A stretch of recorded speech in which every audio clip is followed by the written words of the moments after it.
Today, I'll share the specifics of egg donation, how it's evolved over time, key terms to know, and the different types of donation programs. Whoever thought making a baby could be so hard? Luckily, the fertility journey isn't meant to be traveled alone. Eloise Drain has helped hundreds of people build and grow their families over the last 15 years, and she's ready to share her insider knowledge and expertise with you. So grab a seat and let's talk fertility and alternative family building in the Fertility Cafe. Welcome to Fertility Cafe. I'm Eloise Drain. With the world of social media, people tend to believe almost anything that pops up on their timeline with no thought to the resource that provided the news or information. There's information constantly storming the internet, making it hard to know what's true and what's false. And as you can imagine, there are lots of myths and misconceptions surrounding egg donation in the world of alternative family building. As founder of Family Inceptions, a surrogacy and egg donation agency, and a 6-time egg donor, I've heard my share of misinformation. Today, I'll share the specifics of egg donation, how it's evolved over time, key terms to know, and the different types of donation programs. The information I'll share will provide a snapshot on egg donation that will help egg donors and recipient parents understand what they're getting into and why many people choose this option to create their families. So sit back as we explore the ins and outs of the egg donation journey. Let's start with the obvious. What is egg donation? Egg donation is defined as a safe, tested, and relatively non-invasive medical procedure that allows eggs to be retrieved from a healthy and fertile donor. The fertile woman, known as the egg donor, donates her eggs or oocytes to another woman to help her conceive. The recipient of the eggs can either be the intended mother, also known as the recipient mother, or it could be a gestational carrier. Egg donation provides the option in which the recipient mother can carry her own pregnancy, or in which it can be used in tandem with surrogacy. Egg donation was developed in order to help infertile couples, LGBTQ families, and single individuals who wish to start a family. The first successful egg donation pregnancy was in Australia in 1983. The U.S. had the first successful transfer in 1983 that led to a birth in February of 1984. Luckily, through technology, it's a common practice now throughout the world and has very successful outcomes. I know we're speaking about egg donation in this show, but I wanted to point out that if a woman is completing IVF and using her own genetic material to carry herself, or with the assistance of a gestational carrier, she'll complete the same process as what a donor must go through. And if she's working in tandem with a gestational carrier, she'll also need to complete similar medical screening as well. It's important to note egg donation is highly regulated. It's treated just like any other tissue or organ that gets donated, and the FDA has strict rules and regulations that must be followed by all fertility clinics. Do you remember biology class? Honestly, until I got in this field, I sure didn't. Truth be told, when I started hearing terms that aren't really used on a regular day-to-day conversation, I had to look up some definitions. So bear with me, I'm going to give you a quick rundown. I've already shared one of the terms, oocyte, which is the immature eggs that would be retrieved from the egg donor. Often you'll hear professionals in the industry refer to the donor's eggs as oocytes, ova, or ovum. I spoke about this previously. When seeking alternative family building, it's impossible to do anything without the use of IVF, or in vitro fertilization, which is a series of procedures and techniques where a woman's eggs and a man's sperm are combined in a lab in order to create an embryo. A woman's eggs develop inside fluid-filled sacs inside the ovaries called follicles. Controlled ovarian hyperstimulation is a technique used by taking hormone medications that stimulate the ovaries to produce multiple eggs. After the IVF cycle, hopefully a number of viable eggs are produced. To freeze the eggs or even the embryos, also referred to as cryopreservation, it goes through vitrification or flash freeze, which is freezing the egg or embryo with extremely rapid cooling so that ice crystals never form around it. The egg or embryo is literally frozen in time. Whatever stage it was in, it will stay in until thawed. Then we have a gamete, which is a mature sexual reproductive cell, such as an egg or sperm, that unites with another cell to form a new organism. And when the male gamete and female gamete meet, it's called a zygote. The single-celled zygote begins to divide and eventually becomes a blastocyst. In the medical clinics, you'll hear reference to blastocyst embryos. Almost all clinics do the extended 5 or 6 day blastocyst transfer as they believe it produces a more successful outcome. Embryos that survive this to this stage of development has a high implantation potential once transferred into the uterus. OHSS is ovarian hyperstimulation syndrome, and I'll go into detail later in the show about what this is. FET, or frozen embryo transfers, is what the majority of clinics are all doing, and in all honesty, would prefer to do if possible. I'll share why shortly. Have I lost you yet? Are you bored? Sorry. Why does all this matter? Well, because knowing the foundation of this process can better help you visualize the process. And when the time comes when you're speaking to a medical or legal professional and they begin using some of this terminology, you can easily follow what they're talking about. If you're embarking on this journey, regardless of your role as an egg donor or a recipient parent, there's several decisions you'll need to consider on how you want to complete your journey, what type of arrangement you're comfortable with, what program would work best for you. Are you going to work with a fertility clinic, frozen egg bank, egg donation agency, or go the independent route when it's time to find your egg donor or when you're ready to donate your eggs? What about fresh versus frozen embryo transfers? Is one better than the other? One of the first decisions made in the egg donation process is the relationship that will exist between the donor and the recipient parents. Currently, the most common egg donation arrangement is an anonymous or closed egg donation. Information from both parties is kept confidential. Typically, you'll see these arrangements through the fertility clinic or frozen egg bank. Recipient parents will see a donor's profile, which would include her genetic and medical history, her family's medical history, education level, her personality, and physical description. There won't be any adult photos, and it's often limited to her baby pictures.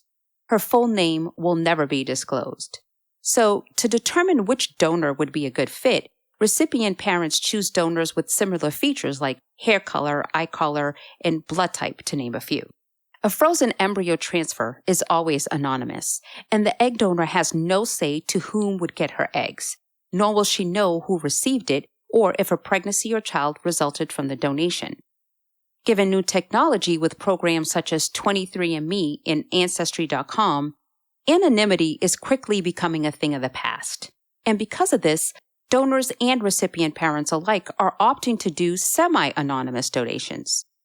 This arrangement is when only specific information is provided to each party, and each party would agree on what information would be shared, which is normally first names and what state they live in. It's also possible for the parties to speak over the phone. However, no one is obligated to stay in touch with the other party once the donation is complete.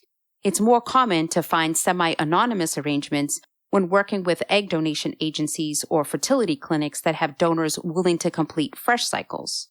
For quite some time, it was assumed by many the only way someone could have an open or known egg donation arrangement was if the egg donor was a family member or friend. That's no longer the case. Open donations are becoming more common. Recipient parents and egg donors are agreeing to disclose their identifying information such as names, addresses, etc. And many times they meet in person and agree to have a long-term relationship. What that relationship looks like will be something all parties agree to upfront. But now, recipient parents can work with a donor they didn't have a relationship with prior. Often you'll find the open donation arrangements through egg donation agencies, or if you go the independent route. It's very unusual at this current time anyway, to have an open donation with an egg donor located through a frozen egg bank or even a fertility clinic. Lastly, there is the identifiable donor arrangement in which all parties agree the egg donor's information will be identifiable to any child born using her eggs once the child turns 18 years of age. There is a push for open donations, or at least the identifiable donor arrangements, not just because of the development of DNA and genetic technology, but ultimately for the sake of the child that will result from these donations. For most people, knowing their genetic history is important, and it helps with medical questions they might have. Over time, people conceived via donors have expressed the importance of understanding their genetics and knowing where they come from. Regardless of the donor arrangement, egg donors have absolutely no parental rights of children that may result from their donations. Once the eggs are donated, there is nothing further an egg donor needs to do. In my own personal egg donor journeys, I experienced several different arrangements. I first learned about egg donation on my first trip to California. I had donated kidney to my cousin, and after surgery, he wanted me to visit him as you guessed it, he lived in California. While there, I saw an ad for egg donation. Definitely something I thought I could do. By that point, I already had 3 children, and I didn't have any issues getting pregnant. I kept it in the back of my mind, and a little over a year later, decided to reach out to the agency to see if I could apply. I submitted my application, and I was told it would be near impossible to match me because I was African American and Black women didn't have infertility issues. Clearly, we know that's not correct, but information wasn't readily available 20 years ago like it is now. Eventually, I was matched. My first journey was an anonymous arrangement. I had no clue who the recipient families were. I assumed they were another Black family and that they also didn't receive any of my identifying information. Truth be told, it was not the greatest experience, and honestly, I felt used. I didn't get any guidance from the agency. Once I was matched, I pretty much had to figure it out on my own. Meds were shipped to me. I was monitored by a local clinic, and when I was ready, I flew to the location where the fertility clinic was the day before retrieval, had the retrieval the next day, and was handed a check after being dropped off at the hotel door by a clinic staff member and was told to take a taxi back to the airport and go home. I just assumed to not do that again. But several years later, I came across a site that advertised egg donation and surrogacy. I don't know what possessed me to add my information, but I did, with really the mindset I was never going to be matched. Well, wrong on that assumption. Within hours of submitting my profile, I was inundated with emails from families seeking a Black donor. I was then able to choose whom I was going to donate for. My second journey was semi-anonymous. I shared with the recipient couple my identifying information. However, I only knew them by first name and the state in which they lived. The remaining 4 donations I did were all open donations. 2 of these donations were for the same family who wanted to complete sibling journey. I was comfortable enough with the recipients that I actually stayed in their homes while I was completing my journeys.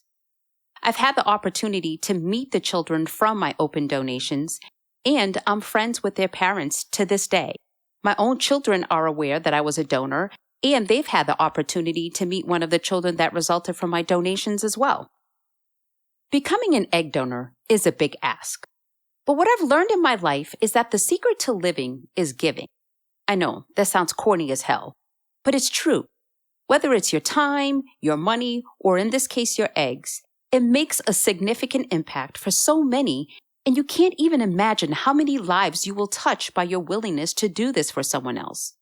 But it really does give you a gratifying feeling knowing you are the one who helped make this impact. Egg donation is a choice that will benefit you significantly in exchange for a minimal amount of your time while also changing the world for a family in need. But it's not for everyone. Perhaps the biggest part of becoming an egg donor is meeting the requirements. Not all women can donate. Programs vary in the criteria they set to determine who would be a good candidate. The basic requirements to become an egg donor are to be between 21 and 32 years old, free from any sexual transmitted diseases, non-smokers, non-drug users, and have no family history of genetic diseases or family history of mental illness. You'll be required to complete medical and psychological screening. The fertility clinic will screen you for general medical health, completing a physical and gynecological exam, infectious disease screening through blood and urine tests, and inherited disease screening through a blood test as well. Further, you're required to meet with a licensed mental health professional to complete a psychological evaluation. Once the results are back from the screenings, you'll be notified if you're qualified to move forward with the actual donation process. What's fascinating is women are born with all the eggs we're ever going to have, and we don't make any new eggs during our lifetime. We're born with approximately 2 million eggs, but each month, thousands die even before we reach puberty. By the time we become teenagers, We have about 350,000 remaining eggs, and every month they gradually die off until we reach menopause. When someone is considering becoming an egg donor, sometimes there's a fear that you won't have enough eggs for when you're ready for your own family. I don't want to say it could never happen. However, that would be an unusual case. In egg donation, the goal is to obtain several mature eggs. It's difficult for anyone to know how many eggs you would produce because it's different for everyone. Through the controlled ovarian hyperstimulation process, you'll take various daily injection medications which will stimulate your ovaries to produce the eggs. Once the eggs are removed, or harvested as it is also referred to, it can either be fertilized immediately or frozen to be used later. The goal is for you to produce several eggs, which increases the probability of healthy, fertilized embryos. Now let's talk about the risks. It would be extremely partial of me to only share one side of the egg donation process and pretend as if there aren't any risks involved. I'm not here to be misleading in any way. I believe the more information people are equipped with, the better they can decide what best fits their own lives. As with everything in life, especially in the medical arena, there are some risks involved with egg donation. It's common to feel some discomfort during the egg donation process. Some women develop soreness or mild bruising around the injection site. You may even experience breast tenderness, mood swings, and even mild fluid retention, just like you would when you have your menstrual cycle every month. These are considered normal symptoms. Occasionally, the medications can cause more hyperstimulation than intended, known as ovarian hyperstimulation syndrome, or OHSS. This occurs when the ovaries have an exaggerated response to the hormones given to increase egg production. There are varying levels to OHSS: mild, moderate, and severe. Mild OHSS will cause abdominal pain and swelling. It normally goes away after your next period. Moderate OHSS are similar symptoms as mild, however more intense, where pain meds may have to be taken, but again should go away after your next period. Severe OHSS is the rarest but can cause serious medical complications such as blood clots, kidney failure, and fluid buildup in the lungs. Severe cases have occurred in about 2% of the population completing an egg retrieval process. Fortunately, in order to govern this risk, the fertility clinics take every precaution and monitors the cycle very closely. You'll be required to attend doctor's appointments every other day while you're on medications. And if there is a concern that there would be OHSS, the fertility clinics will cancel the cycle and not move forward. It's actually happened to me.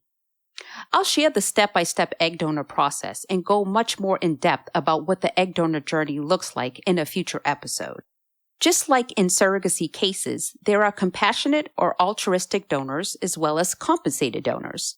In a compassionate egg donation situation, you would not receive or receive very little compensation for your time and discomfort. In a compensated journey, you would receive compensation, and that compensation will vary. Different programs offer different comps. All costs for the entire journey are paid for by the recipients, not the donor. Egg donors can receive anywhere from $5,000 to $10,000, and even more if there is a greater demand for their specific genetics. The compensation a donor would receive is not based on how many eggs are retrieved or based on the number of embryos created. The compensation is based on the time involved, her pain and suffering, and the risk. Compensation from the various programs are similar. However, donors that are in higher demand often receive higher premiums. Egg donation has evolved since I first started 20 years ago.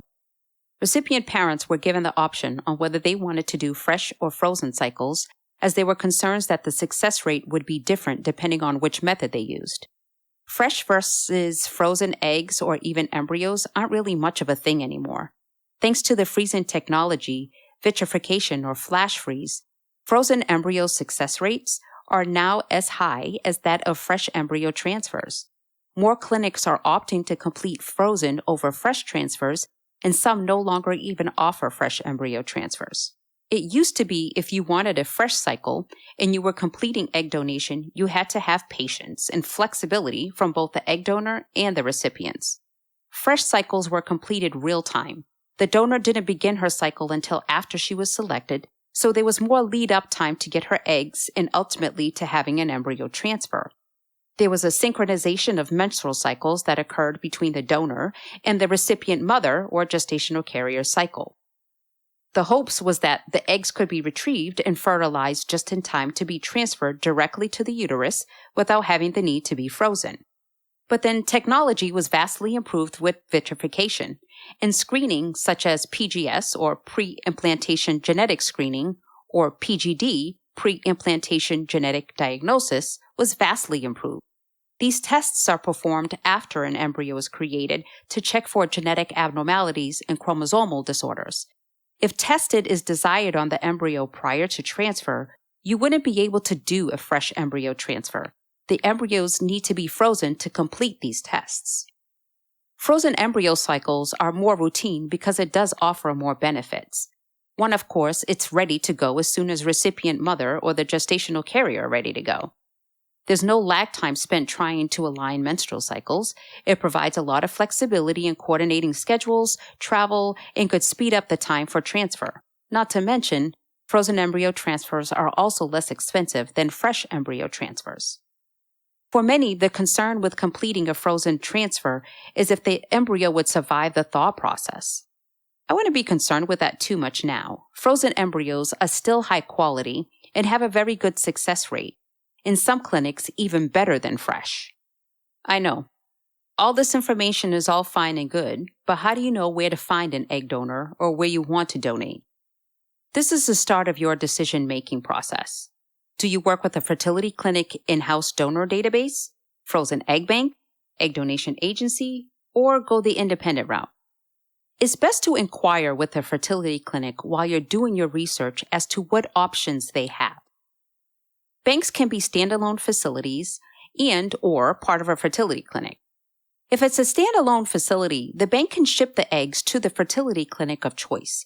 Generally, if a frozen bank is part of a fertility clinic, you may only access available eggs if you're working with that facility or their clinic's network. Now, that's not always the case, but it's currently the most common. Frozen egg banks are also the most cost-effective option for a recipient. There are still many fertility clinics that only offer in-house egg donor database options where they have pre-screened candidates, but she doesn't begin the full medical screening or actual medication and retrieval process until after she has been selected.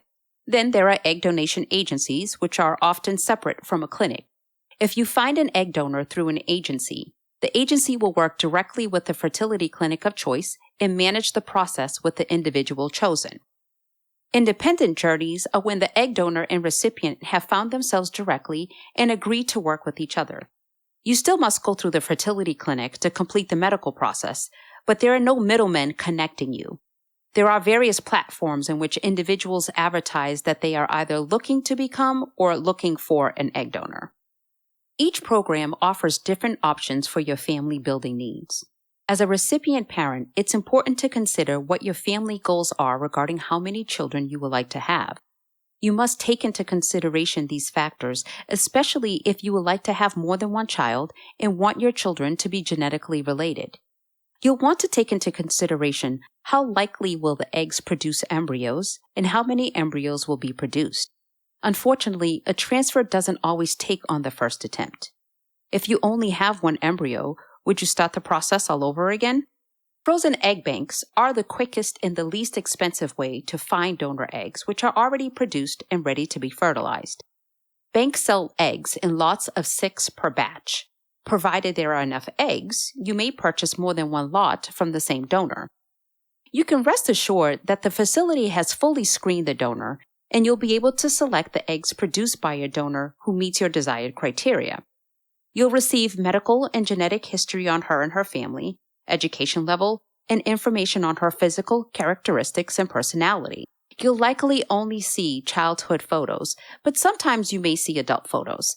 This will vary on the bank. If you're working with a fertility clinic that offers a frozen egg bank, usually their donors are local and for anonymity purposes will only share the childhood photos. However, if you work with facilities that are nationwide, you may see adult photos. If you're an egg donor, a bank, once you're selected, can move you through the process fairly quickly. You undergo medical screening, sign consent forms, start your meds, have your retrieval, receive your compensation, and you're done. But remember, you'll have no say who gets your eggs or how many people they're offered to. It's understandably a personal choice. If you're a woman who wants information or more detail on who you're donating to, a frozen egg bank may not be the best option. If you're okay with not knowing, then you may find donating through a bank is quick, efficient, and fulfilling. Frozen egg banks also have a stricter guideline on the donors they allow into their program. As mentioned earlier, if you decide to work with the Fertility Clinic's in-house egg donor program, the donor is usually pre-screened, but may not have completed all of her screening and no eggs have been retrieved yet. Once recipient parents select a donor, the clinic will complete her medical cycle and retrieve the eggs. Unlike frozen banks, usually you will receive all the eggs produced by the donor. As an egg donor, the downside to working with the Fertility Clinic's in-house program would be the waiting to be matched period before you can start the process. More than likely, once you're chosen, you're completing a donation for one family.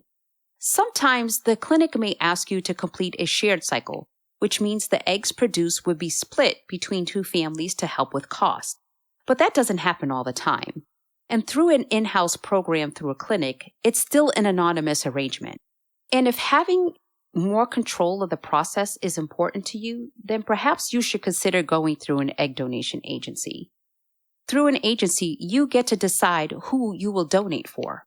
Once you're selected, you can ask the agency to provide you with the information on the recipient. Of course, how much information is shared will be dependent upon the type of arrangement everyone agrees to. Also, different than a frozen egg bank or clinic in-house program, you're required to have an egg donation agreement between the egg donor and the recipient parents when you work with an agency program. This agreement stipulates the rights, responsibilities, and desires of all parties. It'll also detail the outcome of the type of relationship going forward. And sometimes it also discusses the outcome on the remaining eggs being shared with another family if the recipient family decided that they no longer needed them. If you do decide to go through an egg donation agency, be aware that there is a waiting period. There's no time frame on how quickly you'll be matched. For the recipient parents, an agency egg donor offers more options to personalize the journey. In addition to the same information you would get from a bank or clinic in-house program, agencies normally offer a lot more photos, more about the donor's personality, and the ability to decide what type of arrangement you want with the donor, choosing from the anonymous, semi-anonymous, open, or informational arrangement I discussed earlier. Often, agencies can offer recipient parents a wider variety of donors, including donors with a specific ethnicity, race, or education level. Agencies specialize in recruiting these donors and build a network of donors to choose from. It's ordinarily why recipient parents choose to work with an agency. Because you do receive all the eggs produced by the donor eggs through an agency can be utilized in various ways. You'll have to ensure your fertility clinic allows for these options, but you can choose to cryopreserve the eggs or fertilize them and cryopreserve the embryos. And if you're a same-sex male couple, you can split the eggs and each partner fertilizes eggs so that your children share genetics through the donor. Having excess eggs can minimize any anxiety over finding the same donor in the future to complete sibling journeys or to complete additional attempts if need be. Thanks to technology, excess eggs or embryos are still able to be frozen. The clinic usually selects the embryos to transfer, then freezes the remaining embryos for future transfers, or if all goes well, a future sibling. Working with agency donors also has a downside. The most obvious is that nothing is guaranteed. You're using a live donor in a fresh donation cycle, and there is always a chance that the donor won't produce enough viable eggs. And financially, an agency donor will cost more than a frozen bank or even fertility clinic's in-house donor program. Unless it's a shared donor cycle, you're paying the full cost of the donor's medical and psychological screening, travel if needed, legal costs, compensation, agency fees, and the clinic's cost to complete the IVF. Regardless of the program, the medical process for the donor, once she is selected, will be the same. As mentioned previously, all donors must go through a medical and psychological screening, genetic screening, infectious disease screening, genetic testing, and drug screen. The difference will be the timeframes. Frozen banks will be about 2 to 3 months. Fertility clinics and egg donation agencies will vary. Once selected, it could take about 3 to 5 months. So there you have it. I know it's a lot of information, and we only touched the surface. In future episodes, I'll go into greater detail on the medical process, how to find and become a donor, the debate on nurture versus nature when it comes to determining the must-have qualities in your donor, and the enigma of ethnic egg donors. You won't want to miss these episodes, so be sure to subscribe to Fertility Cafe on whatever platform you're listening on. I hope you've enjoyed today's episode and that I've given you better insight into egg donation and the considerations for both donors and recipients. If you enjoyed this episode of Fertility Cafe, we'd love you to leave us a review on iTunes, Stitcher, or your listening platform of choice. We'd also love you to share Fertility Cafe with friends and family members who would benefit from the information shared. Thank you for joining me today. I'm Eloise Drain. Remember, love has no limits. Neither should parenthood. Thank you for joining us in the Fertility Cafe. Whether you're an intended parent, a woman considering egg donation, thinking of becoming a surrogate yourself, or a friend or family member of someone dealing with infertility, we're here to help. Visit our website, thefertilitycafe.com, for resources on fertility, alternative family building, and making this journey your own.